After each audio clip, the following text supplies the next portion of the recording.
Okay, welcome again to Build to Last with Andy Morkah. The last time we spoke about who should start real estate business, and I spent some time talking about the developers and the realtors. Now, I'm going to talk about developers now. We have different types of developers. We have the passive developers and the very active developers. The active developers are those that make it their business. Okay, that is, they have the money, they have the time, they are involved from the beginning to the end. Then we have the passive developers, those who have the money but they don't have the time. Okay, they have the money to take the risk, so they also engage experts that manage their money for them, but they are most times involved because they own the properties, they acquire this land, they get passively involved because through the managers that they have engaged, project managers that they have engaged to build for them, they get report of whatsoever thing that is happening, even though you don't see their faces, but their money works for them. Now you see a lot of people that are either holding some political offices, that are executives, top executives in some large corporates, as the case may be, and on the side they are into development. I mean, because the developer is actually that man that has the money, that has the contact, that has a vision of the kind of house that he has perceived to be in need by people per time. So he doesn't really need to be there, but he can appoint a project manager that can work for him. So, like I said in one of our episodes, when I said that everybody is actually into real estate. So you can be a passive developer while working. All you need to do is to set up fundamentals that will help you manage your cash flow. Okay, from the point of land acquisition to the point of mobilization to site, to the point of construction, to the point of sales. When the returns begin to come, a part of the money is being reinjected into the business, okay, because there must be a takeoff capital, okay.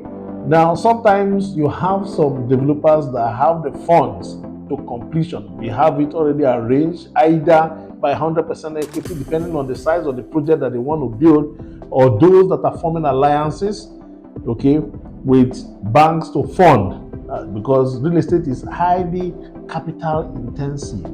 If you do not have the capital to go in at all, I do not think that it is anything you want to venture into.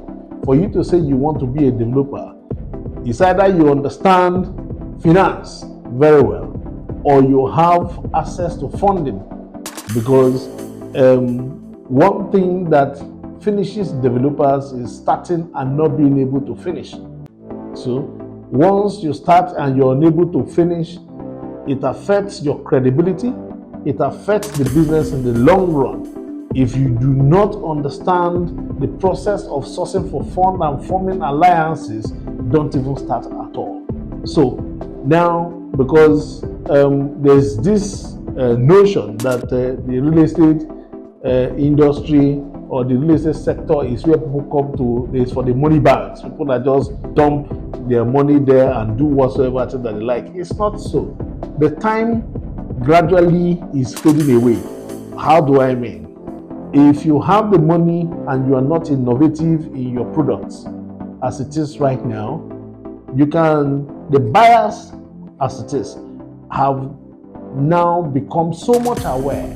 Okay, they have become so much aware on the choice of properties that they want. So if you are a developer and you are building what you feel is good for the market and not what the market wants, forget it. That's why you see some houses that have been built over time and nobody is buying.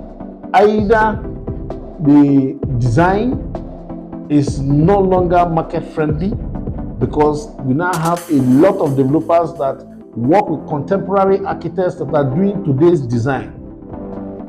So if you do anything less than that, your product is going to be in the market waiting for you.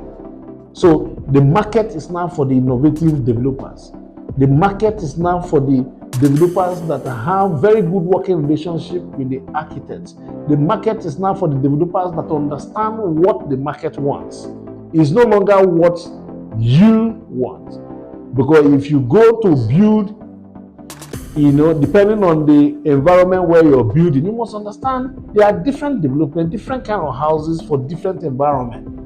Like in Abuja, there are some kind of houses you go and build in an Asokoro, trust me, nobody will touch you. You're in a Gwarimpa, there are some kind of houses you build, nobody will touch you. People are beginning to move from a design where the kitchen is so small to a design where people are now enjoying space. So, which do you want to do? As a developer, get ready to understand the market trend, read, understand what the market actually wants before you design for the market. Please follow us on all social media platforms, subscribe to our YouTube channel, and turn on the bell notification to get notified when we post a new video.